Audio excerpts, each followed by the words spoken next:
Luneta Park, na mas kilala ngayon bilang Rizal Park, ay isa sa pinakamahalagang pook sa kasaysayan ng Pilipinas. Ito ay hindi lamang isang parke. Isa itong simbolo ng ating pagkakakilanlan bilang mga Pilipino.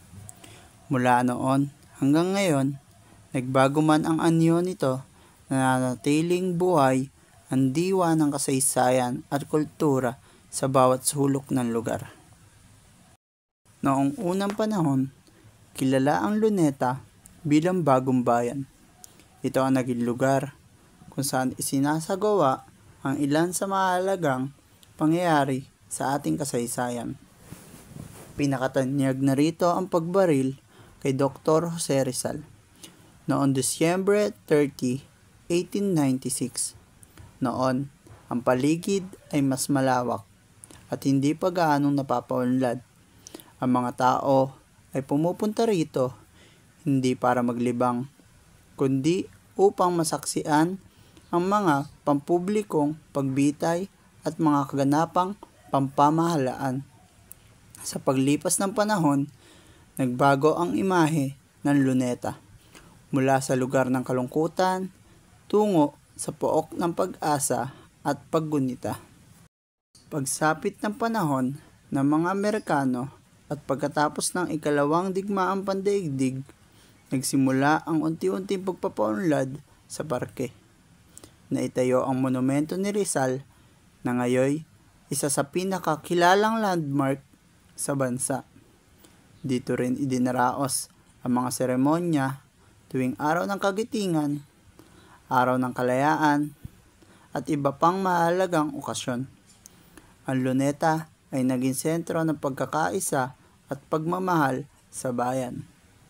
Ngayon, ang Rizal Park ay isang makulay at masiglang lugar na dinarayo ng mga lokal at turistang dayuhan. Nariyan ang napakalawak na mga hardin, dancing fountain, museums, at iba pang atraksyon. Ang dating tahimik at malungkot na lugar ay napalitan ng mga pamilyang nagpipiknik, kasintaang namamasyal, at mga kabataang naglalaro. Isa rin itong espasyo para sa sining at kultura.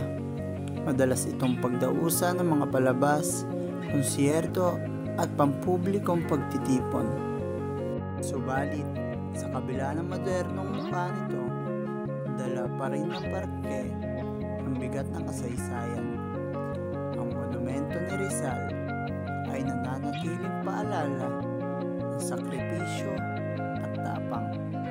Ang bawat bisita ay nagkakaroon ng pagkakataong balikan ang nakaraan habang tinatamasa ang kasalukuyan.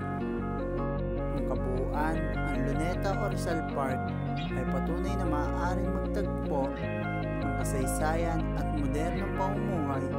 Ito ay lugar na naglalaman ng ating nakaraan at sabay na nagbibigay buhay sa ating kasalukuyan.